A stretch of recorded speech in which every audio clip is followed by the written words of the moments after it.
I have to whisper. Shh, we've got sleeping babies here. Hey, earlier in the hour, we spoke with Liz Wells, the mom of the triplets, who were identified as identical after they were born, something that's extremely rare. So how rare is it? Dr. Rob Hodkins of Cincinnati Children's joining me this morning. Doctor, good morning. Good morning. And guys, so little Carson's sleeping here, huh? Nap Yeah, time. a little nap time. How long will you sleep for? Depends on how loud you are. Okay, very good. Well, I'll whisper. Everybody's going to love this. Our audio folks are not going to like it too much because I'm going to go back and forth. But nonetheless, let's talk a little bit here, Doctor, because if you weren't with us earlier, the story, mom pregnant, having twins, then having triplets. At the time, though, told two were identical, one was not. A couple weeks after birth, you look ahead and you realize genetic testing, they're all identical. How does something like that happen? So, at conception, there's one embryo. For some reason, we don't understand why, it splits. And then in this case, it split again, so that one of them split again. Right. So you end up with 3 babies. And typically when that happens, we see one placenta. In their case, early on, they saw 2 placentas, which usually means that they're non-identical. Going back, and now mind you, if I'm missing something here, so you have one egg splits, that's twins. Right. Then another one of that egg splits, and that's when you get the triplets. That's when you get the triplet. The triplets, very good. And trying to determine if they're identical before birth, is that usually pretty common? Can you do that? I mean, is it usually 100% or?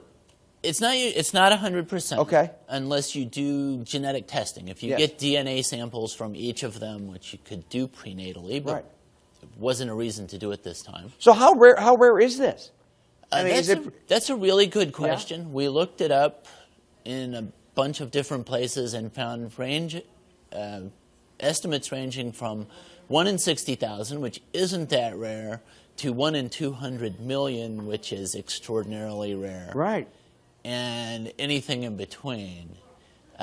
Bottom line is, most triplets don't get tested, but this is very rare. Now, are there any, besides the fact that you have 3 beautiful baby boys here, is there any other concern or any other sort of health issues that children can have in this situation, or you get regular healthy babies? So there's a very high risk with triplets, and particularly identical triplets, that one or more of them will have some birth defects. In fact, when I looked it up, more than half of the cases, they lost one of the triplets. So this is really fortunate to have 3 healthy babies. Absolutely, and everybody healthy, right, Mom? Yes. Right, Liz? Which is fantastic. And very attentive. I got to tell you, this one over there, you're just hanging out. He's watching. What's going on?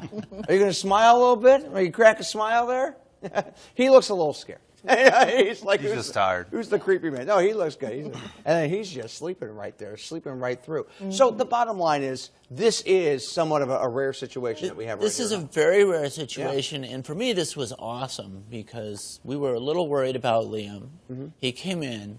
We decided the first test we would do, instead of looking for something specific to him, was what do they share, because the other 2 were completely healthy. So it's something as simple as that. Wow. And so we tested, and they all had the same genes for all of the markers that we looked at, which was really good news for him because we didn't have to do any other testing. That's fantastic. So, you kind of answer your question with the first round. With a very easy test, and I do a lot of rare diseases, but it's not really common for us to get something rare that's good news. That's good. And this was rare and good news. Really good point there. Very good point. And the kids, you guys are just great. They're going to have great stories to tell.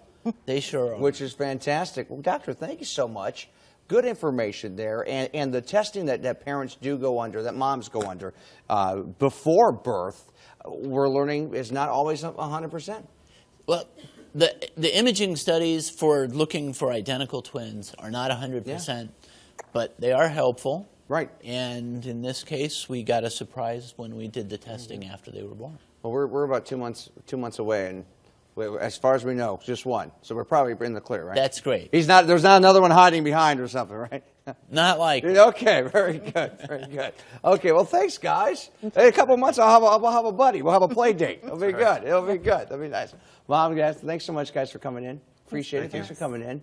Thanks, Doctor. Appreciate it. Glad to be here. Have a good one. Okay, it's 54 after 10, and we are going to be back right after this. I didn't even wake them up. Back up.